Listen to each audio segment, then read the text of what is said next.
Leonie Dawson refuses to be categorized. The jazz episode. I'm kidding. It is not the jazz episode. All right, my loves, for something a little bit different, I'm going to be reading to you an excerpt from my book, Lessons Every Goddess Must Know. You can find it on Amazon. I wrote it years ago. And I wanted to read you a piece of writing that I wrote over 10 years ago now. When I was pregnant with my very first daughter, Ostara. It's called Walking the Wise Woman Way. I am pregnant and I am terrified. On the outside, I'm glowing at peace, the image of a radiant mama-to-be. On the inside, I feel overwrought and anxious that I'm on a train that I can't control. I'm afraid of birth. I'm afraid of doing it wrong. I'm terrified that my sweet baby will never turn from being breech. I'm afraid of never finding any other mamas who understand me. And I'm afraid of losing myself. My love sees the way that I tear up on the way home from birth classes, how I snap at the midwives, how I grieve after reading every painful birth story. And together we reach out for help. We find an acupuncturist who specializes in helping turn little breech mermaids. He listens to my pulse with his hands and he tells me, "I can feel your stress in your pulse. We will fix this too." And I believe in him. My love takes me to a Jungian psychotherapist with a large bowl of rose quartz crystals beside her. She has kind eyes and she reminds us of our Nan, our 90-plus-year-old elder woman who listens with kindness. She tells me stories of calling the angels around a birthing woman, and she whispers, "Leonie, you don't have to be normal. You can make your birth and your life how you like it. Do you think," she says, "you could come from your place of power instead so you don't take things so personally? Instead, you'd just be a woman living her truth, joyful again in her own life, doing what she wants to do, being how she wants to be." And I glimpse that might just be possible. She has given me the gift of a vision that I can work towards. In the morning, I rise. "Go give thanks," says a voice inside me. I set off for the western mountain near here, walking up it with 3 incense sticks, hands in my pockets, stopping every few moments to let my belly settle and my back stretch. At the top of the mountain there's a wise old tree surrounded by a natural formed stone circle. I bow my head as I walk up to it, asking the tree, the stone circle, the earth angels if I may enter. They welcome me. I ask my guides to be with me. I step into the circle and nestle beneath the tree, removing my shoes and leaning my back up against her rough bark. Immediately I feel held by her branch arms. Immediately I feel surrounded by the ancients, my ancestors, my elders and my teachers. I want to cry.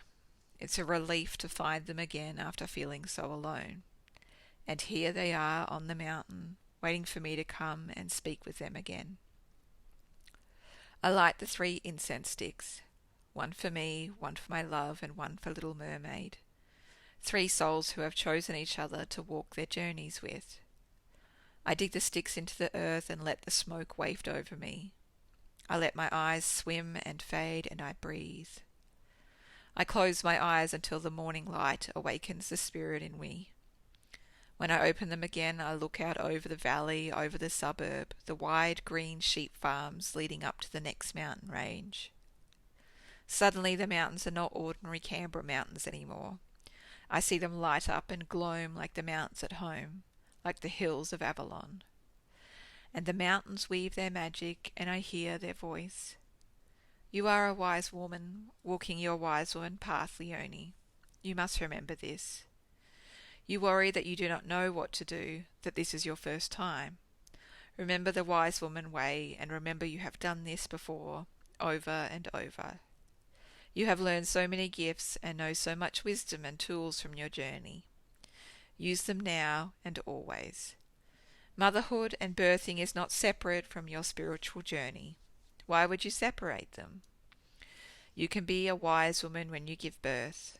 You can be a wise woman when you mother. All these things are woven together. You are not alone. When you became pregnant, we did not leave you to experience this life thing.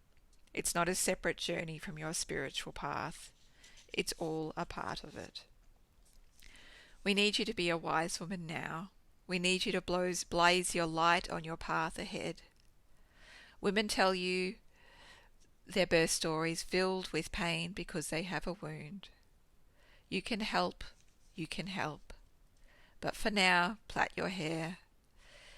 Stand on the top of the mountain, staff in hand, and see how the mountains glow. Remember again, this world is filled with light and with spirit, with wisdom and joy, and that birthing and motherhood is a part of this. We're not asking you to be different from who you are. We're asking to remember who you are. Deep down in your cells, the woman of power, of presence, knowing and radiance. Bring this into your journey now. You belong here. And all at once, I see the future unfold before me. The Leonie who had forgotten she could be a goddess and walk her path even as she'd birthed and became a mother. The Leonie who remembered the courageous, brave and light-filled soul inside her. The Leonie who knew again that she felt lost when all she needed was to bring her soul's sacred work back into her life. And I saw that I was meant to be here, right here and now, beneath the sage-toned mountains of Canberra, and that one day soon those mountains would change, but I would still be right where I needed to be. I'd been worrying about the outcomes of my life and my birth. I was afraid of having a cesarean if Little Mermaid didn't become unbreech. I was terrified of being transferred to the hospital. I was afraid of not reading all of the books beforehand. I was afraid of not applying the concepts of ecstatic birth and attachment parenting correctly. I was afraid of not getting breastfeeding right. I was afraid of not knowing all the herbal healing remedies I might need. I was afraid that I might not be calm. I was afraid I might not have prepared hard enough or meditated long enough before birthing day came. I had a ginormous scorecard of my performance. I was so ready to judge myself. And I see that fear of getting it all wrong. It came from that place of feeling lost, alone, and grasping at all straws. It came from a place that didn't believe that in my cells and in my soul, there lived the wisdom that I needed. Now I see that my real fear was losing myself. As soon as I remembered I could be a wise woman, a goddess, as I birthed and became a mumma, things began to make sense again. It didn't matter if I ticked all the boxes anymore. It didn't matter how Little Mermaid chose to come into the world. It didn't matter what others thought of me.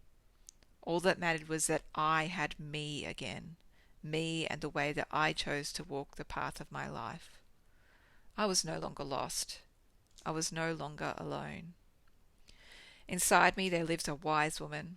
She has lived many times before and she shows me the way. She teaches me the path of courage, healing, joy, and knowing. I place my hand inside hers. I turn and face the wind. The light glows warm on my face. My waxing moon belly rolls like the ocean, bearing the fruit of a new goddess and a new life. My legs are strong. They know this land. I can be a goddess. I can be a wise woman, because that is who I am. Now that I've found myself again, I am home.